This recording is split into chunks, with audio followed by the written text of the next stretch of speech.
Pas facile de se mettre d'accord sur une définition claire et précise de l'enfant. Quand on consulte le Larousse, on nous dit qu'il s'agit simplement d'un garçon ou d'une fille avant l'adolescence. Mais si on veut aller un peu plus loin, et qu'on regarde par exemple du côté de la psychologie, on nous dira que l'enfant, c'est un être, c'est une personne avec son développement psychique propre, avec ses conduites, ses pensées et ses émotions.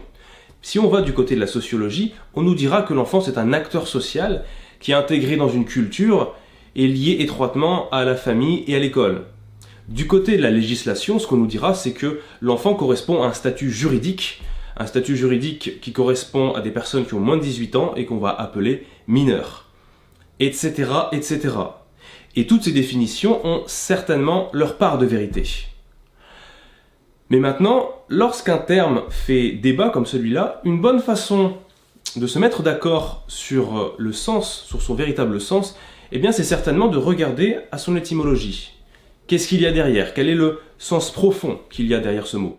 On s'aperçoit qu'il désigne en fait une personne qui ne sait pas parler, une personne qui est muette. Nous savons pourtant, vous et moi, que les enfants sont en parfaite capacité de s'exprimer verbalement. Dès l'âge de 2 ou 3 ans, 4 ans au plus tard, ils savent faire des phrases et peuvent tenir des conversations avec des personnes adultes. Il pourrait donc être très curieux que le terme qui sert à les désigner est celui d'enfant quand ce terme finalement désigne une personne incapable de s'exprimer par la parole. Mais peut-être qu'en réalité, il s'agit plus d'une image, d'une métaphore. C'est-à-dire que ce mutisme qu'on trouve dans le mot enfant n'est pas tant répercuté dans sa capacité à utiliser sa voix, s'exprimer verbalement ou non, mais plutôt à voir sa voix retranscrite dans la sphère sociale. Et si on fait un petit tour, on va faire un petit tour rapidement un peu de la place de l'enfant dans la société, eh bien on pourra vite s'apercevoir que même s'il peut s'exprimer, il peut parler comme je vous parle simplement là maintenant, eh bien cette parole reste extrêmement limitée dans la société et aussi dans sa propre vie. Alors on ne pourra pas passer à côté des deux grandes institutions, hein, l'école et la famille. Donc l'école, j'en ai déjà parlé, je ne vais pas faire très long dessus, mais il est évident que dès lors que l'on rentre dans le système scolaire, eh bien nos besoins, nos envies en termes de qu'est-ce qu'on a envie de vivre dans notre vie, eh bien ne seront pas pris en compte, ils ne pourront pas être pris en compte parce que dès lors qu'on est dans ce système scolaire, le mode de vie est déjà préconçu, il est présélectionné et la marge de manœuvre est extrêmement faible. Les professeurs, si tant est même qu'ils étaient à l'écoute et qu'ils voulaient apporter des solutions à ces jeunes qui n'ont pas ces affinités-là avec le système scolaire, que ça ne leur convient pas, eh bien ils ne pourront pas le faire parce que ce n'est pas leur rôle. Donc au mieux il sera écouté, hein, on lui concédera une oreille, on t'entend, c'est bien, mais ça n'ira pas plus loin. Et comme je l'avais déjà évoqué, dans un établissement scolaire, on n'a pas son mot à dire sur les déplacements qu'on peut faire dans ce lieu, ni sur le temps qu'on y passe, ni sur ce qu'on y apprend. Et s'il y a des marges de manœuvre, elles sont vraiment très très très faibles. Et d'ailleurs, je me souviens, parce qu'on va prendre quelques exemples, je me souviens parce que je suis allé à l'école, donc je sais de quoi je parle, mais vous aussi certainement. Lorsqu'on arrive, je pense c'est au collège, on nous donne un choix de vie scolaire du moins. Par exemple, il y a 2 matières, on peut choisir entre l'anglais et l'allemand. C'est un choix qu'on nous donne. C'est une possibilité qu'on nous offre en tant que collégien. Il y a aussi la possibilité d'être délégué de classe, mais encore, il faut être élu. Donc si on est élu délégué de classe, on accède à un nouveau rôle, et dans ce rôle, on a le pouvoir d'être en fait une espèce de relais entre le corps enseignant et le reste de la classe, ou bien de faire remonter des informations vers le corps enseignant, ou bien de transmettre les exigences du corps enseignant vers le reste de la classe. On est en fait une espèce finalement de carpet du système scolaire, mais on se sent délégué de classe, vous voyez, on a été élu et on nous dit que c'est quelque chose de beau, de bien, que c'est valorisant et que c'est sérieux. Et on y croit. Et sinon, pour le reste, ça dépendra énormément de la volonté du personnel éducatif, c'est-à-dire que souvent, de mon expérience et de ce que je peux voir encore aujourd'hui, ça se limitera, les possibilités offertes aux enfants se limiteront à des choix esthétiques sur les locaux, la décoration. Ils auront la possibilité de choisir de quelle couleur pourront être repeints les pots de fleurs qui sont dans la cour. Et franchement, ça ne va malheureusement pas plus loin que ça. C'est-à-dire qu'en termes de choix de vie, ça se limite à des choix de vie d'élèves, c'est-à-dire des tout petits choix, vraiment qui ont très peu d'impact en fait.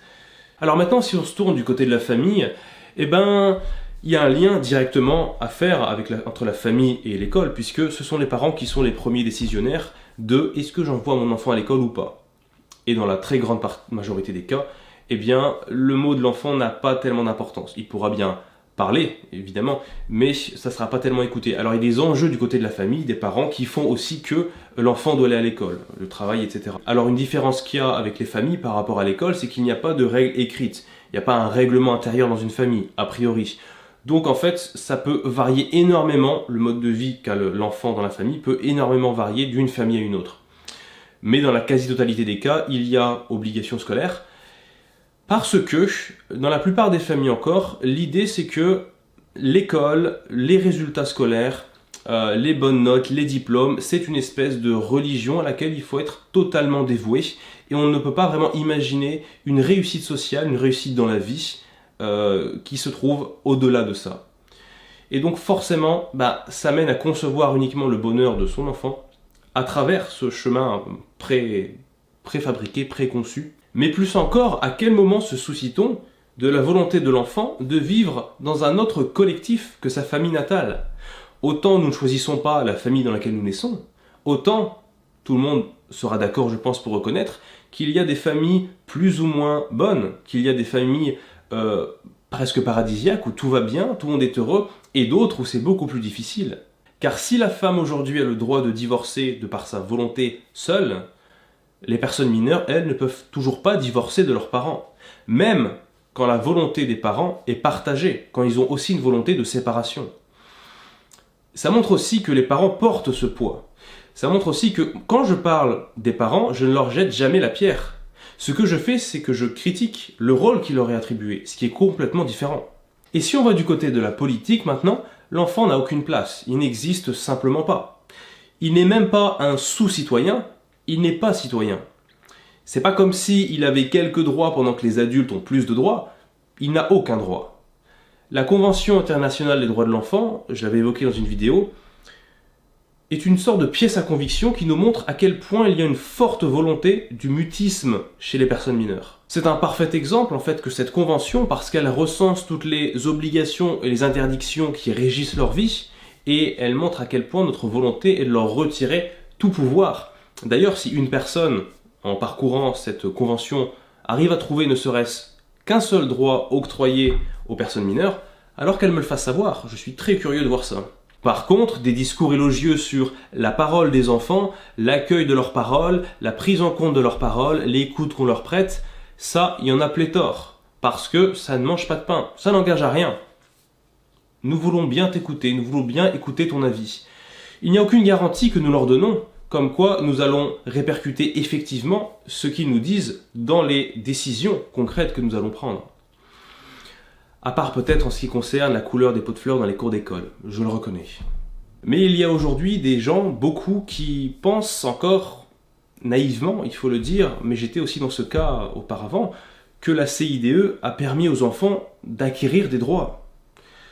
Mais ces personnes n'ont pas vu ma vidéo sur la CIDE, c'est pour ça. Et il y a des personnes aussi qui pensent tout aussi naïvement que les enfants aujourd'hui ont une parole qui est écoutée, qui est prise en compte par les adultes dans la société, alors que ce n'était pas le cas autrefois. Après ce petit tour d'horizon, on revient au mot enfant et on pourra certainement beaucoup mieux s'apercevoir maintenant que la définition de ce mot est on ne peut plus vrai, non pas en ce qu'il désigne une personne incapable de s'exprimer verbalement, mais plutôt qu'il s'agit d'une représentation que nous nous faisons de lui en tant que personne incapable de prendre des décisions pour lui-même et de contribuer aux décisions prises dans la société. Ce terme ne désigne pas seulement alors l'enfant tel qu'il est, mais aussi la façon dont nous aimons le voir. Et de la même manière, la protection de l'enfance, ce qu'on appelle la protection de l'enfance en tant qu'institution, c'est aussi la protection des idées que nous nous faisons des enfants. Et de la même manière encore, lorsque l'on parle d'écouter et de prendre en compte et de retranscrire dans des décisions la parole des enfants, eh bien en fait, nous le faisons surtout lorsque cette parole fait écho à notre parole à nous, adultes. Alors je sais pas combien de fois j'ai utilisé le mot enfant ici dans cette vidéo, mais certainement trop de fois. Parce que si le mot enfant ne convient finalement pas si bien aux personnes qu'il désigne, alors c'est là que ça peut devenir inquiétant. La suite dans la prochaine vidéo.